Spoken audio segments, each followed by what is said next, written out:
Alam ko mahirap yung trabaho namin ng tropa pero kailangan natin kumita ng pera. Dahil isang pagkakamali mo lang tapos lahat ng pangarap namin sa buhay. Gago, lakad na to. So guys, nandito kami ngayon sa Panitan. Hindi namin alam kung saan yung pagsusukatan namin ngayon. Nagtatanong-tanong na lang yung tropa natin. Hindi namin alam kasi kung saan talaga yung bahay na pagsusukatan namin. May binigay sa amin na drawing. Sinunod naman namin hanggang dulo na nga kami. Wala talagang mga bahay doon. Kaya bumalik kami, nagtanong na lang kami kung saan para sure.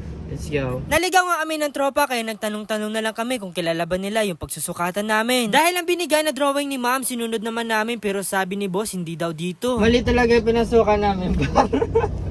Hanggang dulo na kami, hindi talaga namin mahanap yung bahay na pagsusukatan namin.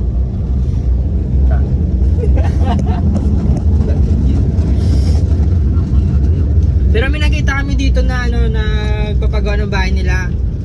Tingnan namin kung kailangan nila ng mga trusses o roofing ito. Daanan na lang namin. Madam! Gusto ang buhay-buhay! Sige lang. Uy, mas wala naman. Wala ka mong yan. Titignan namin yung balon.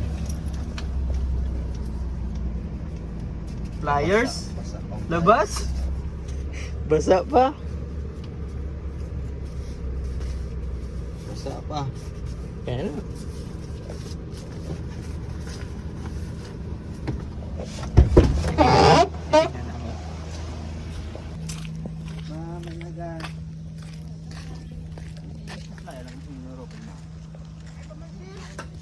Habang papasok kami kanina dito sa sitio nila, nakita namin nagpapagawa si madam ng bahay nila. Kaya nagtanong kami dito kung may mga roofing na ba sila. Nag-inquire na daw sila ma, pero naghahanap pa din sila kung saan ang mura. Dahil mura ang mga roofing ng tropa tapos hindi pa sila nagbibigay ng mga substandards. Kung anong size ng in-order mo, yan din ang di-deliver nila sa inyo. Chamba. Chamba, wala pa mga roofing nila ma'am.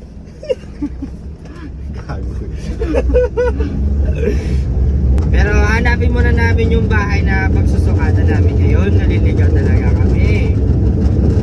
Malima yung daan na pinasok namin ng tropa patungo sa plano namin. Pero okay lang kasi binigyan naman tayo ng another blessing. Ito. Kaya na parang nakikita na namin. Dito pala, sa kabila.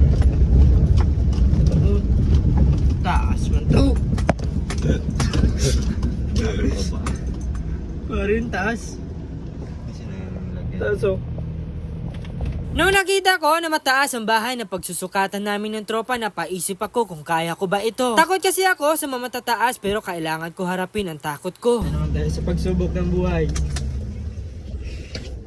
Pagdating nga namin dito, umakyat na kami para maumpisa na namin ng tropa. Medyo may kalakihan pala yung bahay na to kaya bawat hakbang namin dito maingat. Dahil isang pagkakamali mo lang tapos talaga mga plano namin sa buhay. Bago pala kami mag-umpisa, dinrawing muna ng tropa natin dito. Hindi na nga ako nakabidyo kasi mahirap talaga, halos 1 oras kami ng tropa dito sa itaas. Umakyat pa ako sa itaas na yan kasi kailangan talaga namin masukat lahat dito. Alam ko natakot ako pero kailangan talaga. Pagkatapos nga namin masukat lahat, nagpapasalamat ako kasi nakababa kami dito ng tropa ng safe. Kaya nag-usap muna dito si boss at ang tropa natin kung ano ba ang plano ni boss sa mga roofing nila. Ay, ayun.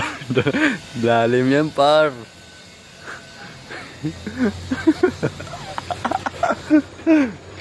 Jeep G, kamang dudong.